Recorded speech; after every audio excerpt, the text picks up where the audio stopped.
राष्ट्रीय सुरक्षा बहुत बड़ा विषय है और जहां तक भारतीय जनता पार्टी की बात है, हमने जीरो टॉलरेंस टेररिज्म के खिलाफ कहा भी था और 11 वर्षों का रिकॉर्ड मोदी सरकार का ये कहता भी है।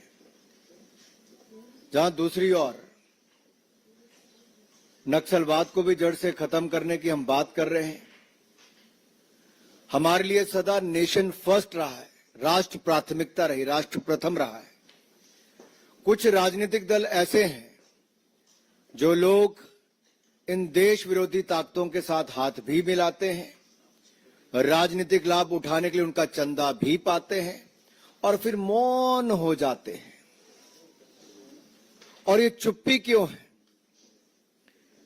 तब तो वो बड़े बड़ी बातें करते हैं और ये डबल डेटिंग करने वाले माननीय राहुल गांधी जी और अरविंद केजरीवाल जी, ये बाहर से कुछ और अंदर से एक ही नजर आते हैं। आप याद करिए, सर्जिकल स्ट्राइक हो, एयर स्ट्राइक हो, अफजल गुरु की फांसी का मुद्दा हो, ये सब विषयों पर कांग्रेस और आम आदमी पार्टी इकट्ठी नजर आई। राहुल गांधी जी, अरविंद केजरीवाल जी इकट्ठे नजर आए। आई तो आम आदमी पार्टी कांग्रेस के घोटालों की बात करके थी, लेकिन आज उनकी छाप जो एएपी है ना, वो अराजकता के लिए भी जाना जाता है, अलगाववाद के लिए भी जाना जाता है, आतंकवाद के लिए भी जाना जाता है, अफवाहें फैलाने के लिए भी जाना जाता है, अपराधियों को शरण देने के लिए भी जाना जाता है। ऐसी कौन सी मजबूरी है कि इन देश विरोधी ताकतों से हाथ मिलाना जरूरी है? मैं एक एक करके आपके सामने, आप याद करिए, अफजल गुरु की फांसी, देश को इंतजार था कि संसद पर हमला करने वाले को कब फांसी की सजा मिलेगी, लेकिन उसकी फांसी की सजा माफ कराने के लिए किसकी एनजीओ आगे आई, किसके रिश्तेदार, किसके मां बाप उसका हिस्सा थे? दिल्ली की जनता जवाब मांगती है। आतिशी जी, अरविंद जी, होंठ सिले रहेंगे कि कुछ बोलेंगे? और यही नहीं, टुकड़े टुकड़े गैंग जिसने देश विरोधी नारे लगाए, देश का नामो निशान मिटाने की बात की, उनके साथ कंधे से कंधा मिलाकर कौन खड़े हुए? जवाब दीजिए। उसको टिकट किसने दी? जो मुखिया थे टुकड़े टुकड़े गैंग के, डबल डेटिंग करने वाले राहुल गांधी जी और अरविंद केजरीवाल जी ने दी। यही नहीं, पंजाब के चुनाव को ले लीजिए, वहां पर आतंकवादी समर्थकों के साथ उनके घरों में रात को रुकने का काम किसने किया केवल चुनाव जीतने के लिए? अरविंद केजरीवाल जी, जवाब देना होगा। यही नहीं, दिल्ली के दंगे भड़काकर देश को बदनाम करने का काम किसने किया? किसकी पार्टी के वो नेता थे? आज ताहिर हुसैन अगर जेल में है तो क्या आम आदमी पार्टी उससे दूर भाग सकती है क्या? लेकिन ये वही आम आदमी पार्टी और वही कांग्रेस पार्टी है जो बाटला हाउस कांड के शहीद इंस्पेक्टर एमएल शर्मा, उनकी शहादत पर प्रश्न चिन्ह खड़ा करते हैं। बात यहीं तक रुक जाती तो अलग थी। हमने तो देश में बम धमाकों की रोक लगा दी, लेकिन दिल्ली में कुछ लोग हैं जो बम धमाकों की अफवाहें फैलाकर मां बाप को रुलाते हैं, मां बाप घबराते हैं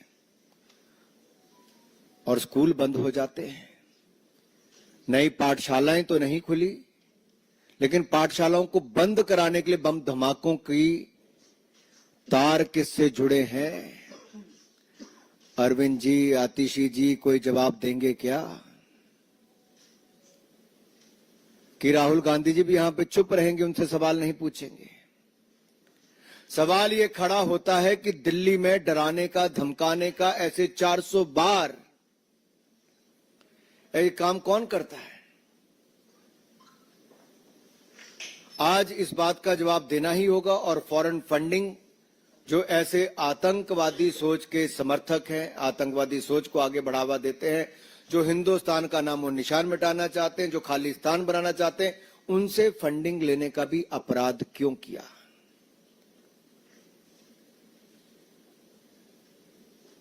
11 साल अरविंद केजरीवाल जी आपने और आपकी पार्टी ने सरकार चलाई है। आपने एक सवाल का जवाब आज तक नहीं दिया है। केवल कीचड़ उछालो और चले जाओ। सवालों का जवाब मांग रही है दिल्ली अरविंद केजरीवाल से, सवालों का जवाब मांग रही है आतिशी जी से, सवालों का जवाब मांग रही है आम आदमी पार्टी से। ये आपके पाप छिपेंगे नहीं। ये आतंकवाद हो, अलगाववाद हो, अपराधी हो, इनको संरक्षण देना, इनके साथ देना, ये दिल्ली की जनता जवाब मांगती है। अराजकता और सनसनी के पुराने खिलाड़ी हैं अरविंद केजरीवाल जी और आम आदमी पार्टी के लोग। आपको जवाब देना होगा किसकी एनजीओ है, क्या, किसके सूत्रधार कौन है इसका, किसके साथ तार जुड़े हुए हैं। धन्यवाद। आदरणीय वीरेंद्र सचदेव जी से आग्रह है कि आप सबको संबोधित करें।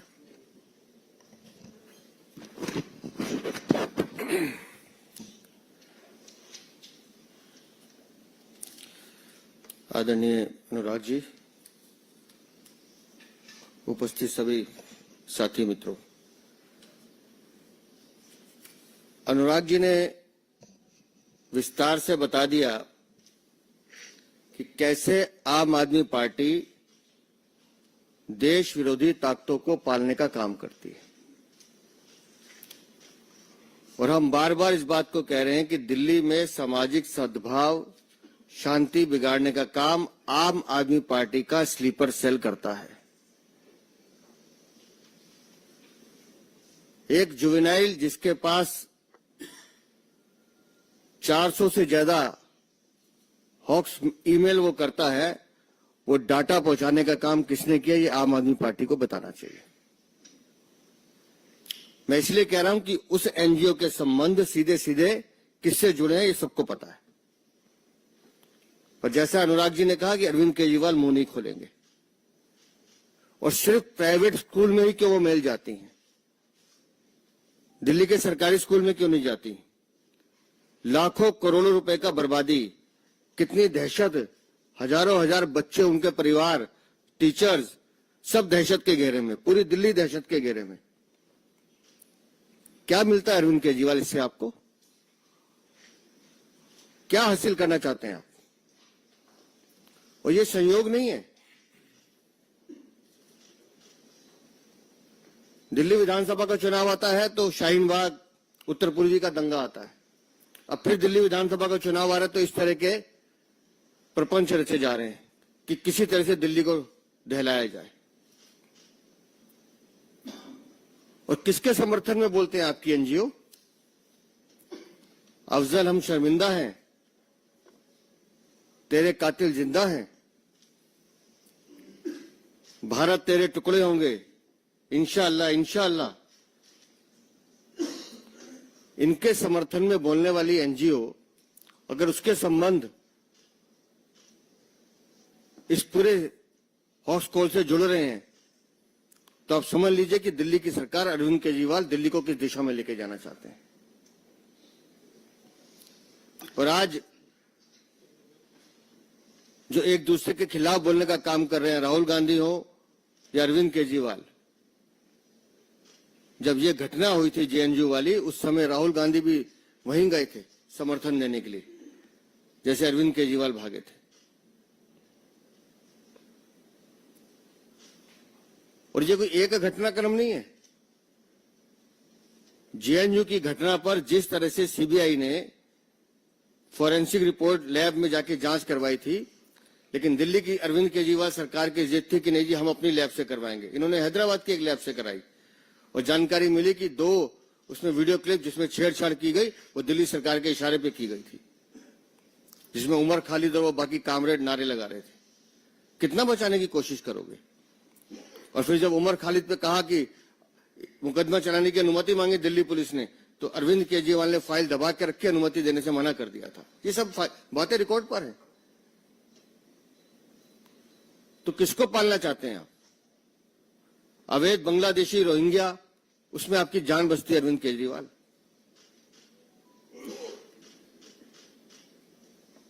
एक खान पे हमला होता है तो अरविंद केजरीवाल सारे काम छोड़ के प्रेस कॉन्फ्रेंस करने बैठते हैं, लेकिन जब वो हमलावर पकड़ा जाता है और वो बांग्लादेशी निकलता है तो ये चुप हो जाता है।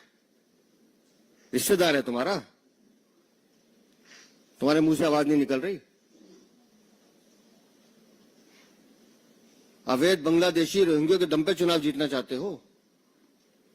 हर वो आदमी जो देश का दुश्मन है, देश के सत्ता और हमारी एकता पर आवाज उठाना चाहता है, वो अरविंद केजरीवाल के साथ खड़ा हुआ नजर आता है। और दिल्ली की जनता इस बात का जवाब मांगेगी कि कब तक देश के दुश्मनों के साथ अरविंद केजरीवाल खड़े रहेंगे। बहुत बहुत धन्यवाद। आदरणीय अनुराग जी कुछ और जोड़ेंगे, इसके बाद अनुराग जी और वीरेंद्र जी आपके प्रश्नों का उत्तर देंगे। आदरणीय अनुराग जी, आप सबके प्रश्न सादर आमंत्रित हैं। मैंने तो आपको पहले बता दिया, उदाहरण देके बताया कि डबल डेटिंग करने वाले राहुल गांधी जी और अरविंद केजरीवाल जी, ये आप और हाथ भारत विरोधियों के साथ। हाँ, चंडीगढ़ में भी इकट्ठे लड़ रहे हैं। और मेरा सवाल तो राहुल गांधी जी से ये भी है और सोनिया गांधी जी से कि क्या जब लोकसभा के चुनाव हुए तो नई दिल्ली में उन्होंने आम आदमी पार्टी को वोट दिया कि नोटा का बटन दबाया था? और श्रीमान अरविंद केजरीवाल जी ने चांदनी चौक में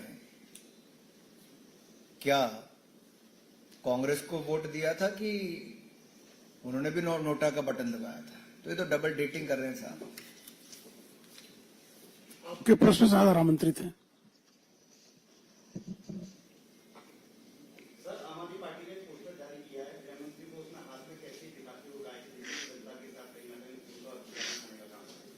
अब जितना मर्जी नीचे गिर ले अरविंद केजरीवाल जी और उनकी पार्टी, जनता मन बना चुकी है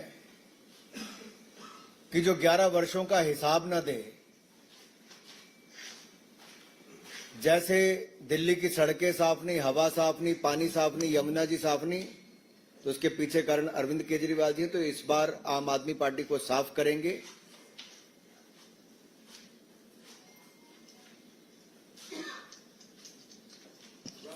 अंकित गुप्ता जी एबीपी से। अभी जो है प्रचार तेज से पकड़ रहा है, सबके बीच में जैसी जानकारी आई कि बीजेपी के तमाम जो बड़े चेहरे चुनावी मैदान में उतरेंगे, तो योगी आदित्यनाथ का जैसे ही जिक्र आया है, आम आदमी पार्टी कह रही है कि ये बांटने की राजनीति करने के लिए ला रहे हैं, कांग्रेस कह रही है ध्रुवीकरण की राजनीति के साथ चुनाव जीतने की कोशिश। भारतीय जनता पार्टी के कार्यकर्ता चुनाव में हर जगह जाते हैं और माननीय योगी आदित्यनाथ जी तो उत्तर प्रदेश के दूसरी बार के मुख्यमंत्री हैं, लोकप्रिय मुख्यमंत्री हैं, भाजपा के वरिष्ठ नेता हैं और देश के सबसे बड़े राज्य के मुख्यमंत्री हैं। स्वाभाविक है जब आम आदमी पार्टी के पास जवाब देने के लिए कुछ नहीं तो डर सताने लगा है, क्योंकि हमारा जैसे संकल्प पत्र आया आम आदमी पार्टी के पांव उखड़ गए।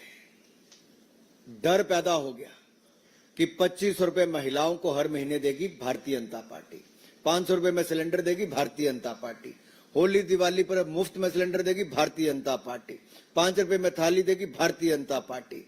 यही नहीं, साफ हवा, साफ पानी, साफ यमुना जी और अच्छे रास्ते देगी भारतीय जनता पार्टी। इसलिए उनको डर है कि एक और संकल्प पत्र तो दूसरी ओर हमारे बड़े नेता जब उतरेंगे तो ये आम आदमी पार्टी की जड़ों को उखाड़ देंगे। आनंद सिंह जी।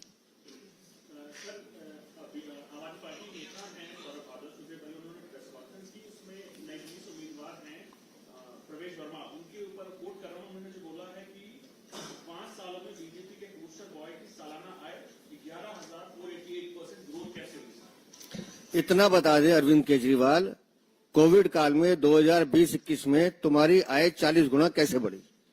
इस एक सवाल का जवाब दे दें, जवाब मिल जाएगा। सिर्फ एक सवाल का जवाब। 2000 आपको लगता है अरविंद केजरीवाल जवाब देंगे? देना पड़ेगा जी। अरे वीरेंद्र जी, आप कितने दिनों से पूछ रहे हैं सचदेवा जी? अरे वो अरविंद केजरीवाल हैं, वो सवाल पूछते हैं जवाब नहीं देते, तो जनता जवाब देगी। Sir, you also mentioned areas are being shielded by the Aam Aadmi Party. That has been the allegation. After Saif Ali Khan was attacked, we saw that Arvind Kejriwal came out in support. The opposition leaders are now, when they are asked about speaking on the Rohingya issue, that how attacker was from Bangladesh, they are attacking the government instead, the Aam Aadmi Party Congress, saying that it's the responsibility of the central government that Rohingya should not cross over there. They're not answering on the fact that he was a Rohingya.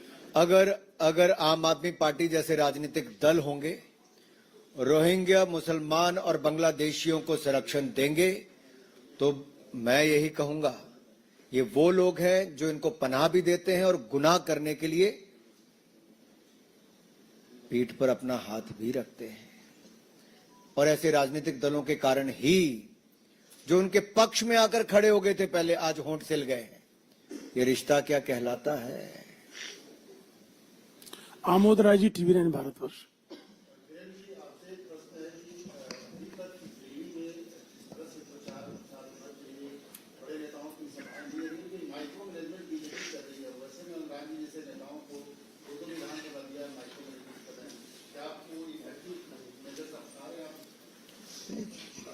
देखिए, हम अपनी रणनीति के हिसाब से काम कर रहे हैं और चुनाव जीतने के लिए हमें क्या करना है, छोटी छोटी चीजों का ध्यान रखना, वो हर पार्टी करती है, हम भी कर रहे हैं। और जहां तक पब्लिक सभाओं की बात है, अब धीरे धीरे